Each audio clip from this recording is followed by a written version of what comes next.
Et je vous invite à vous abonner et à déclencher la petite cloche des notifications puis de cocher sur l'onglet Toutes pour recevoir une alerte lors de la publication de nos nouvelles vidéos.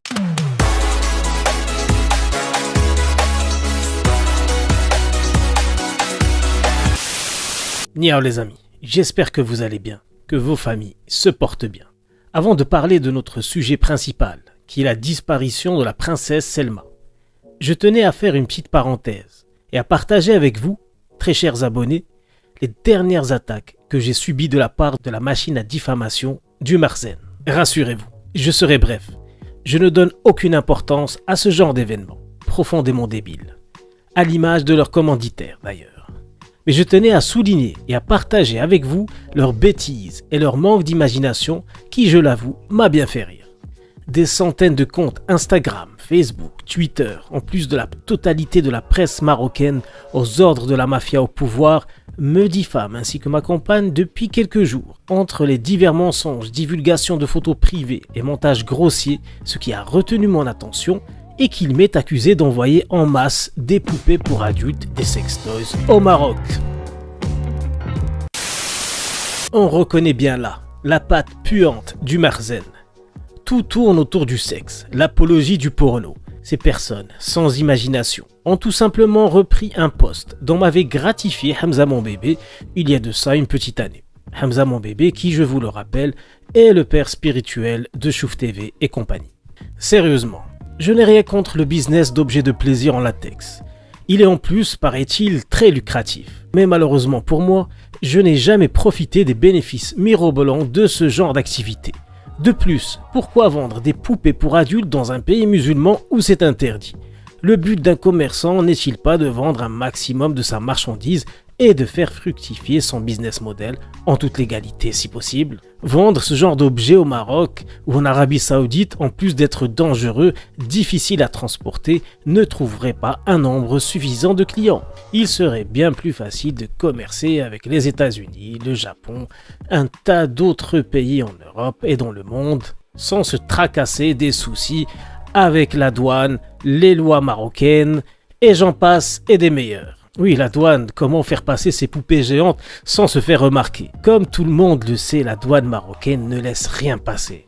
Comment croire que moi, faisant des vidéos au quotidien sur ma chaîne, dénonçant ce régime mafieux, vous m'imaginez vendre quoi que ce soit à un pays qui ne rêve que de m'envoyer au trou, sauf réservé aux opposants journalistes, youtubeurs ou tout esprit libre qui le résiste? C'est ce qu'on appelle communément tendre le bâton pour se faire battre. Bande de tartuffes, voilà ce que vous êtes, des guignols, pour votre gouverne. Et pour finir sur cette franche rigolade, je tiens à vous dire, messieurs de la dictature, que je n'ai envoyé aucune marchandise vers le Maroc. Et je ne le ferai jamais. Je ne m'enverrai certainement pas moi-même dans ce pays qui, je vous le rappelle, ne vous appartient pas. Vous torturez, violez, affamez, diffamez, enfermez et faites vivre les pires souffrances au peuple marocain depuis que vous avez négocié le pouvoir avec des forces étrangères qui vous ont mis sur le trône et vous ont inventé une histoire avec laquelle vous nous bassinez depuis plus de 66 ans. Nous ferons une vidéo sur qui vous êtes vraiment et dirons à ceux qui ne le savent pas encore quelle est la vraie histoire du Maroc. Et comment une mafia criminelle assoiffée de sang s'est accaparée du pouvoir en plongeant tout un peuple dans le noir. Vous êtes des esclavagistes et votre seule intention est de faire des Marocains de la chair à usine, l'appauvrir à l'extrême pour que le docile berbère accepte n'importe quel salaire et se nourrisse des os que vous dédaignez lui jeter à la fin de vos repas gargantuesques. Croyez-le ou non, les croyants ne croient pas en vous et vous ne commandez rien du tout. Vous êtes un navire à la dérive qui va finir englouti par la colère du peuple. Partez tant qu'il est encore temps. Moi je suis parti, mais je reviendrai quand le Maroc retrouvera sa splendeur d'antan, avant votre venue, avant que la peur n'habite le cœur des Marocains. Il fut un temps où les fiers Marocains vivaient libres et heureux, et ce temps reviendra un jour. Je le sais, je le sens. L'air pur de la démocratie est pour bientôt. Le règne de la terreur sera enfin derrière nous. En attendant, je continue de boycotter toute activité avec ce pays et avec tout pays non démocratique. Cela m'attriste bien évidemment de ne plus pouvoir regagner mes terres. Mais tant que la mafia démoniaque qui est au pouvoir ne dégage pas, je resterai un exilé, moi et plus de 10 millions d'autres Marocains éparpillés sur la planète, qui cherchent ce qu'ils n'ont pu trouver chez eux, une vie normale. en espérant que le peuple marocain se réveille un jour et gagne sa liberté en l'arrachant à ses tortionnaires. Je rappellerai, avant de commencer notre sujet principal, qu'à chaque fois que nous recevons des attaques concernant notre vie privée, nous ferons des enquêtes approfondies sur la vôtre ainsi que celle de vos semblables. Même si vous concernant, vous êtes au service du peuple et tous les personnages composant la vie politique se doivent d'être transparents et ce à tous les niveaux. Nous savons très bien que tout ceci n'a pour but que de nous décrédibiliser, ou plutôt notre message, qui n'est que démocratique et pacifique. Votre technique d'attaquer le messager plutôt que le message prouve bien votre faiblesse à contrecarrer nos arguments. Vous n'êtes que des voleurs, sans pitié, et vous le resterez jusqu'à la fin des temps. Quoi que vous disiez, quoi que vous fassiez, nous continuerons à dénoncer vos crimes immondes. Vous essayez aussi, à travers vos campagnes diffamatoires, de nourrir des dossiers pour nous emprisonner au cas où on aurait le malheur de retourner sur nos terres, comme vous l'avez fait avec le journaliste Mahdawi que vous avez accusé de faire entrer des tanks imaginaires au pays. Rien que ça. Ou comme tant d'autres accusations surréalistes que vous collez à ceux qui n'acceptent pas de se taire. N'ayez crainte, votre heure est proche. La justice immanente s'abattra sur vous et vos semblables, aussi vite que l'éclair, au moment où le peuple décidera. Car oui, vous êtes à sa merci, et non le contraire. Vous le savez. Et c'est pour cette raison que vous crevez de peur, et que vos nuits emplies de cauchemars ne connaissent plus le sommeil. Refermons, si vous le voulez bien, cette longue parenthèse, pour parler du sujet principal de la vidéo. Où est passée la princesse Selma? La princesse Selma, de son vrai nom Selma Bennani, est née le 10 mai 1978 à Fès. Elle est la fille d'Abdelhamid Bennani, professeur à l'école normale supérieure de Fès, et de Naïma Bensouda, morte 3 ans après sa naissance. En 2000, après 2 années de classe préparatoire au lycée Moulay Youssef de Rabat, elle obtient un diplôme d'ingénieur d'État en génie informatique. Par la suite, elle travaille un temps au sein du groupe Omnium nord-africain, premier groupe privé du Maroc appartenant en partie à la famille royale marocaine. En octobre 2001, elle se fiance avec Mohamed VI, qu'elle a rencontré pour la première fois en 1999 et qu'elle épouse le 21 mars 2002. De cette union naissent 2 enfants, le prince héritier Moulay Hassan, né le 8 mai 2003, et la princesse Lalla Khadija, née le 28 février 2007. Lalla Selma est la première conjointe d'un monarque marocain à disposer d'un statut officiel, Mohamed VI lui accordant la qualité d'Altesse royale et le titre de princesse par le Dahir du 3 avril 2002.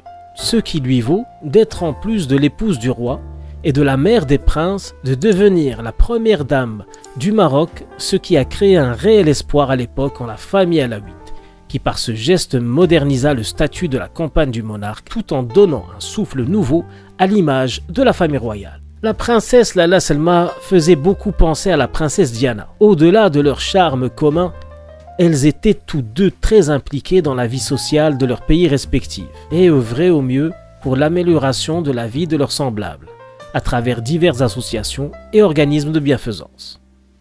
En 2005, le gouvernement espagnol l'élève au grade de Grand Croix de l'ordre d'Isabelle la catholique. En 2006, elle crée l'association Lalla Selma pour la lutte contre le cancer, dont elle est la présidente exécutive. L'année suivante, elle est nommée ambassadrice de bonne volonté auprès de l'Organisation mondiale de la santé, l'OMS. La comparaison et les ressemblances avec Lady Diana ne s'arrêtent pas là. Les 2 femmes au destin hors norme divorcèrent toutes 2 de leur époux. L'annonce de la rupture du roi Mohamed VI et de la princesse Lalla Selma se fit à travers la bouche de l'ex-avocat du monarque, M. Dupond-Moretti, qui est devenu entre-temps ministre de la Justice de la République française. L'avocat français avait sorti un communiqué disant « Le roi du Maroc, Mohamed VI, et son ex-épouse Lalla Selma font conjointement savoir que les rumeurs de fuite ou de séquestration d'enfants qui circulent depuis le début du mois de juillet sont intolérables. Ce qu'il faut retenir dans ce communiqué, c'est l'utilisation du terme « ex-épouse » pour qualifier la princesse Lalla Selma. Il s'agit de la première annonce publique utilisant ce qualificatif et confirmant de façon officielle que le couple est divorcé. Depuis, les rumeurs les plus folles courent à l'encontre de la princesse qui disparut d'un coup, sans prévenir, de la scène publique marocaine et internationale. Elle n'est plus apparue en public depuis fin 2017. Elle est presque devenue une légende urbaine, Certains l'auraient aperçu à Marrakech et témoignent même l'avoir vu manger des escargots en plein Jemaa el-Fna, la place la plus touristique et fréquentée de la ville. Des images très floues ont circulé dans les médias d'État. Impossible d'y reconnaître qui que ce soit. Cela donnait plus l'impression d'une mise en scène qu'autre chose. Comment un tel événement n'a pas été filmé par quelques centaines de personnes autour? Qui n'aurait raté ça pour rien au monde? On a bien entendu quelques malheureux témoignages de commerçants l'ayant apparemment servi. Comment cela se fait-il que ces mêmes marchands aient raté l'occasion de leur vie de prendre un selfie avec la princesse? Certains aussi ont affirmé l'avoir vue pas très loin de sa villa en Grèce. Mais cette fois-ci, aucune photo ni vidéo n'ont circulé. Les rumeurs autour de la séquestration de la fille de la princesse par le roi du Maroc pour qu'elle ne dévoile pas les secrets du palais ne sont pas les pires théories. Autour de sa disparition, l'éventualité du meurtre est bien le tabou le plus sulfureux du royaume. En effet, nombreux ont défendu cette possibilité avec plus ou moins de crédibilité. Ceci dit, toutes les suppositions évoquées mènent à la même scène, au même sort morbide. Le meurtre de la princesse par une autre princesse, Lalla Hasna, une des sœurs du roi. Dans les différentes versions, on évoque donc le même décorum, un salon dans l'un des palais de Rabat, lors d'un dîner. Seules les raisons de la dispute diffèrent. Dans les théories étudiées dans cette vidéo, nous n'en verrons que deux, les moins farfelues. La première est que la famille du roi aurait reproché ouvertement à Salma sa liaison avec l'ancien garde du corps de Mohamed VI, Khalid Fikri, et que cette relation aurait donné naissance au prince héritier, le prince Moulay Hassan. Une dispute éclata alors dans les salons du palais au sujet de la disparition du père supposé du prince héritier, qui d'après encore une fois la rumeur fut éliminé par le palais quand sa relation secrète avec Lalla Selma fut découverte. Prise d'une colère folle, Lalla Selma se saisit d'un couteau et menaça la sœur du roi, qui l'a tout simplement abattue d'un coup de pistolet à la tête, tout en vous rappelant que l'ancien garde du corps a disparu dans des conditions bien plus que suspectes.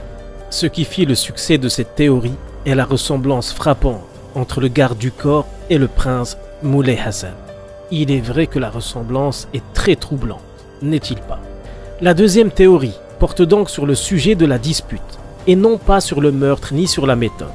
Très brièvement, on a dit que cette dispute éclata au sujet de l'avenir du pays. Lalla Selma, étant très moderne et progressiste, souhaitait un changement rapide du pays vers une voie plus démocratique. La discussion enflammée, devenant insupportable pour la sœur du roi, somma Lalla Selma de se taire, qui, pris de colère, lui jeta un verre d'eau à la figure.